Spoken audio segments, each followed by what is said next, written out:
Hey everyone, and welcome back to the MindFlourish Network. So, I wanted to talk to you today about something that I've noticed a lot lately in people, in my clients, in my practice, and that's self-sabotage. So, have you ever noticed that just when things are finally going well, you seem to pull back? You procrastinate, you second guess yourself, you abandon the goal, you say yes when you mean no, or no when you mean yes. And afterward, you feel confused and frustrated and maybe even ashamed, thinking, why do I keep getting in my own way? Well, if that sounds familiar to you, you're not broken, you're human. Today, I'm going to talk about self sabotage and what it really is, and what it looks like in everyday life, how it quietly shapes your choices and relationships, and most importantly, how healing is possible. So, what is self sabotage?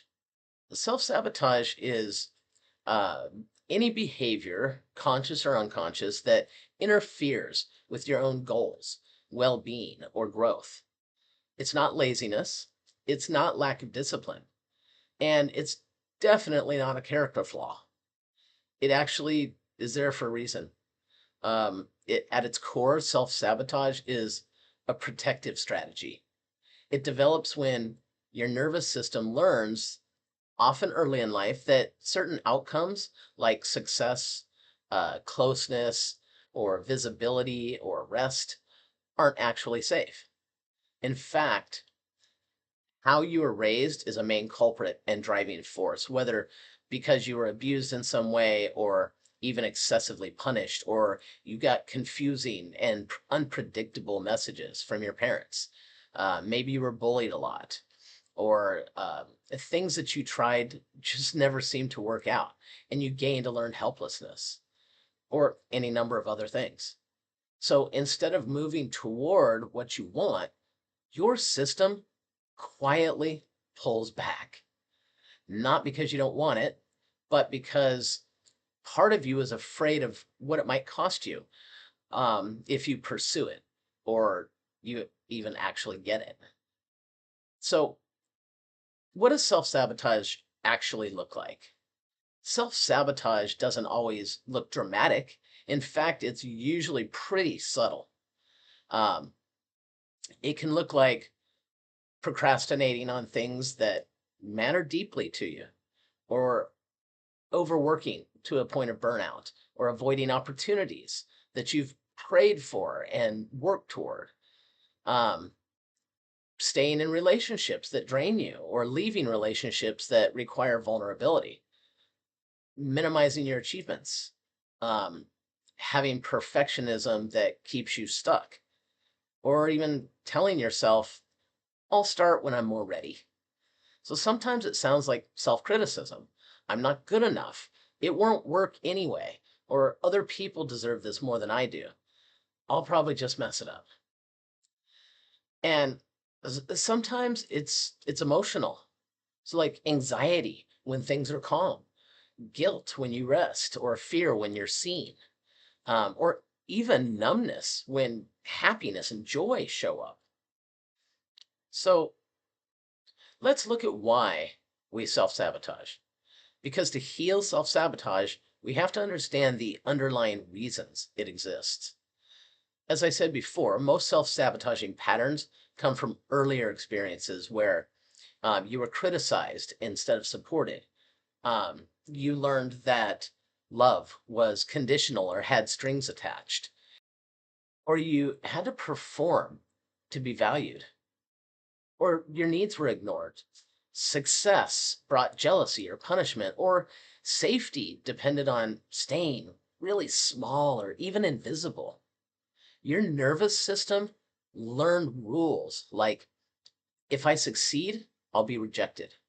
If I relax, something bad will happen. Um, if I speak up, I'll lose connection. Or if I get close, I'll get hurt. So self sabotage becomes a way to maintain the familiar pain instead of unfamiliar safety. Not because you like pain or don't want to be safe, but because the familiar feels predictable, and predictable is safe. So, how does self sabotage affect a person's life? Well, over time, self sabotage can quietly shape every area of life. It can affect your career by keeping you underpaid or unseen or stuck. Your relationships can be affected by pulling you toward people who confirm old wounds. It can affect your mental health in general by fueling anxiety, depression, and shame. It can affect even your spiritual life because it creates distance from faith or trust, rest or hope.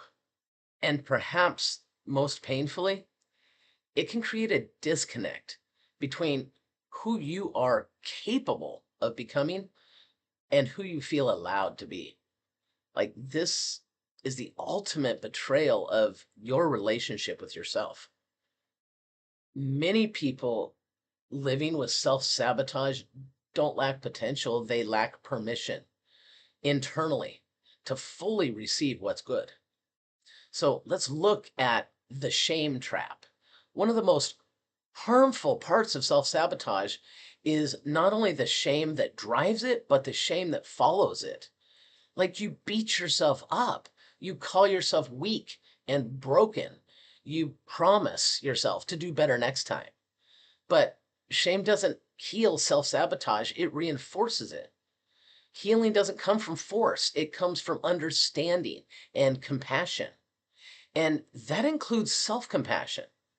So, how do we begin healing self sabotage? Well, healing self sabotage is not about eliminating parts of yourself, it's about listening to them. Every part, because every part's important. So, here are some powerful places to begin. Number one, name the pattern without judgment. So instead of asking, what's wrong with me?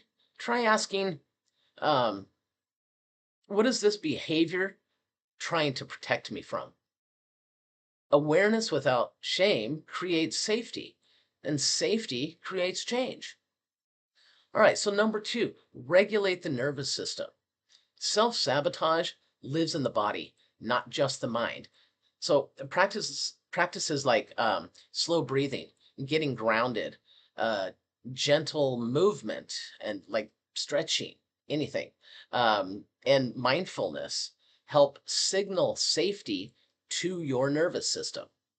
You can't think your way out of survival mode. It doesn't work that way because the brain and the body's stress response takes over.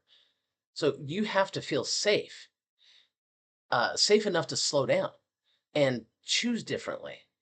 So, number three, challenge old beliefs gently. Ask yourself, is this belief still true? Where did I learn it? Uh, what would I tell a child who believed this? You don't need to replace old beliefs overnight, just loosen their grip for now and over time. They will begin to change for the better. All right, guys. So, number four, practice receiving. If you're used to struggle, ease can feel threatening. So, start small. Um, Receive help without apologizing. Just say thank you. Um, Rest without earning it.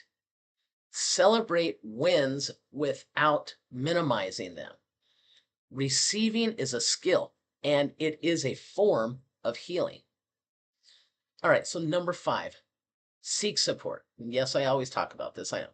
But self sabotage thrives in isolation. Healing happens in safe relationships. So, like therapy, coaching, support groups, trusted community, whoever that is for you. You don't heal alone. Why? Wait for it. Because you didn't get hurt alone. All right, so final thought. If you recognize yourself in all of this, please know this: your self sabotage is not evidence of failure, it's evidence of survival. And survival strategies, thank goodness, can be updated. You're not here to keep proving your worth. That's not what you're meant for. You are here to live, to grow, and to receive. Healing's not about becoming someone new. It's about becoming safe enough to be who you already are. Okay, so in closing, if this resonated with you, take a breath. Let that be enough for today. And remember, change doesn't come from fighting yourself. It comes from finally being on your own side. Well, everyone, thank you for watching. And please feel free to like and subscribe, of course. And I would love if you would comment. And I try my best to respond to comments. Um, and if you know someone who seems to deal with a lot of self-sabotage, please, please, I'm begging you to share this video because if nothing else, you can help someone else. Well, thanks for being with me today, everyone, and you have a wonderful day.